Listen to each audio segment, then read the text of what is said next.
एक और बहुत बड़ा आरोप आप लोग के ऊपर लगाया जाता है कि आप और आपकी जो संस्था है इस्कॉन, आप लोग अक्सर प्रचार करते हैं कि जो वैदिक शास्त्र हैं वही एब्सोल्यूट सोर्स ऑफ नॉलेज है और बाकी लोग जो किताबें लिखते हैं they are rascals, they are not so much intelligent. But अगर हम जब शास्त्रों को पढ़ते हैं तो उसमें हमें कई कहानियां मिलती हैं। यह पुष्पक विमान है जिसके अंदर अनगिनत लोग रह सकते हैं, या पहले लोग लाखों साल रहा करते थे, सोने की लंका थी। तो ये सब कहानियां सुनने के बाद लगता है कि ये बच्चों के पढ़ने के लिए तो अच्छी है, एज ए मतलब किसी को अगर मनोरंजन करना है उसके लिए तो अच्छी बात है, बट इसको एब्सोल्यूट सोर्स ऑफ नॉलेज मान के अपना लाइफ जीना ये लोगों को हजम नहीं हो पाता है। तो सवाल आपसे ये है कि अगर कोई रैशनल माइंडसेट का कोई व्यक्ति है, कोई अगर साइंटिफिक टेम्पर रखता है, कोई लॉजिकल सोचता है, तो वो कैसे इस वैदिक सोर्स ऑफ नॉलेज को एब्सोल्यूट ट्रूथ माने और इसके ऊपर अपने लाइफ को जिए, जो आप लोग अक्सर करते हैं। तो अक्सर लोगों का कहना होता है कि ये सब मिथ है या इसका कोई फैक्ट नहीं है। यस।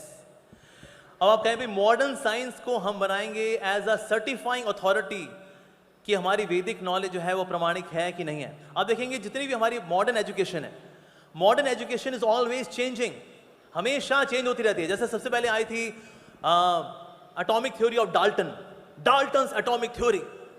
फिर उसके बड़े भैया आए रदरफोर्ड, मैंने कहा अरे वो था ना डाल्टन, वो मेरी सौतीली माँ का बेटा था, वो उसको इतनी अकल नहीं थी, उसकी थ्योरी में फ्लॉज हैं, मैं बताता हूँ एटम के बारे में।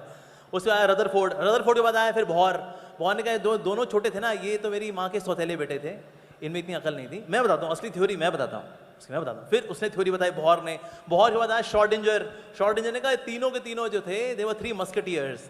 मैं बताता हूँ असली थ्योरी। हमेशा साइंस अपने आप को अपग्रेड कर रही होती है, बता रही होती है। पहले जो बताया था ना वो गलत था, वो कल जो बताया था ना वो गलत था, वो कल जो बताया था ना वो गलत था। ये तो बिल्कुल वैसा ही हुआ, मान लो एक बहुत सारा बड़ा सा बॉक्स है, बॉक्स से बहुत सारे कबूतर हैं। अब कबूतर को मुझे पता नहीं कौन सा कबूतर है। अच्छा कबूतर निकालते हैं, काला कबूतर। ओके, एनसीईआरटी में छपा दो, सीबीएसई में पढ़ा दो, कबूतर काले होते हैं। काला कबूतर, सफेद कबूतर, छुपाओ, सफेद कबूतर, काला कबूतर, सफेद कबूतर। ओके, एनसीईआरटी में छपा दो, सीबीएसई में पढ़वा दो, कबूतर काले भी होते हैं, सफेद भी होते हैं। काला कबूतर, सफेद कबूतर, नीला कबूतर, छुपाओ, काला कबूतर, सफेद कबूतर, नीला कबूतर। भाई नीले कबूतर में निकल रहे हैं यार, क्या करें भाई। एनसीईआरटी में छपा दो, सीबीएसई में पढ़ा दो, कबूतर काले भी होते हैं, सफेद भी होते हैं, नीले भी होते हैं। सफेद कबूतर, काला कबूतर, नीला कबूतर, काला कबूतर, सफेद कबूतर, हरा कबूतर, छुपाओ। फिर हरा कबूतर, नीला कबूतर, सफेद कबूतर। अरे यार हरे कबूतर में निकल रहे हैं। ओके, एनसीईआरटी में छपा दो, सीबीएसई में पढ़वा दो, कबूतर काले भी होते हैं, सफेद भी होते हैं, नीले भी होते हैं, हरे भी होते हैं। ये एजुकेशन है? ये तो मजाक है। Is this education? Actually modern science, भाई एक्चुअली मॉडर्न साइंस असल में है क्या? मॉडर्न साइंस है एक ऐसा जाल जिसमें ना बड़े बड़े छेद हैं। अगर बड़े बड़े छेद वाला जाल हो उसमें बड़ी मछली तो फंस जाएगी, छोटी मछलियां उसमें से निकल जाती हैं। तो इसीलिए जो मॉडर्न साइंस है उसमें ग्रॉस चीजें पकड़ ली जाती हैं, हाइड्रोजन ये वो, और न्यूक्लियर फ्यूजन, न्यूक्लियर फिशन, फलाना ढिमकाना, वो सब कर लेते हैं। लेकिन छोटी छोटी चीजें वो निकल जाती हैं, क्योंकि जो उनका जाल है उसमें छेद बड़े बड़े हैं, तो बड़ी मछली फंस जाएगी, छोटी मछलियां निकल जाती हैं। तो इसीलिए मॉडर्न साइंस जो है वो कभी भी स्पिरिचुअलिटी को अच्छे से नहीं समझ सकती। It always keep on changing. और आप देखेंगे साइंस की जितनी भी डिस्कवरीज हैं, gradually they are coming to the Vedic conclusions. जैसे हम सब जानते हैं शुरू में there were 3 dimensions, length, breadth and height. उसके बाद एल्बर्ट आइंस्टीन आए, उन्होंने कहा no there is 4th dimension, time. और आज करते करते जो है 10 डायमेंशंस, 11 डायमेंशंस पहुंच गए। लेकिन महाभारत के अंदर लिखा है देयर आर 64 डायमेंशंस। क्लियर? सो धीरे धीरे करके साइंस कहां जा रही है? 64 के पास ही जा रही है ये।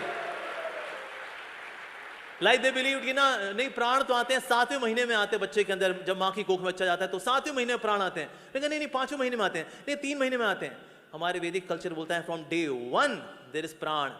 तो डे 1 से प्राण होता है। So gradually they are coming again to the Vedic conclusions. इस तरह से कई सारे एग्जांपल्स हैं जहां पर मॉडर्न साइंस जो है बोलती है वो कल हम गलत बता रहे थे, आज हम सही बता रहे हैं, कल हम गलत बता रहे थे, आज हम सही बता रहे हैं। व्हाट इज दिस बाबा? तो इसीलिए मॉडर्न साइंस स्पिरिचुअलिटी को कभी एड्रेस करने वाली है, उसको सर्टिफाई करने वाली है, ये सर्टिफाई नहीं कर सकती है एक्चुअली। लेकिन जो स्पिरिचुअल साइंसेज हैं, it is always absolute. Modern किताबों का आता है enlarge addition, revised addition. Bhagavad Gita का आया कभी एनलार्ज एडिशन, रिवाइज्ड एडिशन? नहीं सर, 700 श्लोक, 700 श्लोक परफेक्ट, उसके अंदर कोई खामी नहीं है उसके अंदर। So that means scriptures are the most bonafide source of knowledge. और इसको इवन बाहर की इवन जो साइंटिस्ट वो भी मान रहे हैं, सबसे ज्यादा इंटेलेक्चुअल लैंग्वेज है संस्कृत भाषा। इवन कंप्यूटर लैंग्वेज के तौर पे इसको कंसिडर किया जा रहा है, ताकि ज्यादा से ज्यादा डेटा को कम से कम शब्दों में व्यक्त किया जा सके। और ये खासियत है संस्कृत के अंदर, तो इसलिए इवन संस्कृत जैसी language is considered even for computer language. So that's also so wonderful. तो इसीलिए हमारे वैदिक साइंसेज हैं, ऐसा नहीं है they are sectarian, it's like a cult, नहीं ऐसा बिल्कुल भी नहीं है। इनकी बहुत वास्ट होराइजन है। It talks about material life as well as spiritual life. आप देखिए मॉडर्न साइंस के अंदर मन, बुद्धि, अहंकार के लिए कोई एक्सप्लेनेशन नहीं है। को बोले जी नहीं, कहाँ है भगवान, कहाँ है भगवान, कहते भाई अहंकार कहाँ है, बताओ अहंकार दिखाओ। अहंकार भी तो होता है, किसमें नहीं होता अहंकार? सर से लेके पांव तो कई लोग अहंकार के बने हुए हैं और किसके बने हुए हैं, पर अहंकार कहाँ दिखता है? पीरियोडिक टेबल में है कहीं अहंकार? HHE कहीं है इसमें अहंकार पीरियोडिक टेबल के अंदर? नहीं, but it is a material element. अहंकार, माइंड, इंटेलिजेंस। तो दैट फेज मॉडर्न साइंस है इनको एड्रेस नहीं कर पाती। Although we are not against modern science, हम भी मॉडर्न साइंस का इस्तेमाल कर रहे हैं। I am using mic, we are having this YouTube video, we are having so many nice facility here, we are using technology. We are not against technology, we are not against science, we are against the misuse of science, like nuclear energy, like nuclear weapons is a misuse. Or we are against the atheistic propaganda done by the science, जहाँ पर science नास्तिकता का प्रचार करती है कि भाई बम फूट के दुनिया बनी है, दिस दैट, उसका प्रचार करती है। Then we say, well, excuse me, you can't preach this.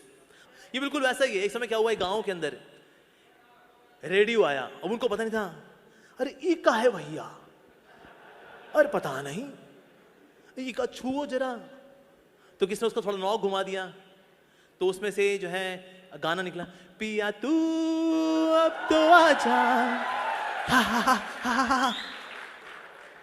तो अरे ई का भैया करा कोनो चुड़ैल है ई माँ, ऐसा का? हाँ, अरे ई चुड़ैल को मानना बहुत जरूरी है। तो एक ने गांव वाले लठ लिया, टाड़ उसे मारा, उसने जवाब दी, कहते चिल्ला रही है, डंडा उका कमर पे पड़ाना, अभी इका पूरा मार देते हैं, इससे पहल हमारे गांव में जाकर कि किसी को चिपट जाए। ठाक वो बंद हो गया, मर गई चुड़ैल, मर गई रे। तो जब मॉडर्न साइंस मानते कि ना ये हवा में उड़ के पर्वत लेके जा रहा है, ये बिल्कुल गांव वाली हरकतें कर रहे हैं। कि जो चीजें हमें पता नहीं है, कि भाई जैसे गांव वालों को नहीं पता था रेडियो है, इट्स प्रॉपर सर्किट और उसमें रेडियो सिग्नल्स होते हैं, इट्स प्रॉपर साइंस।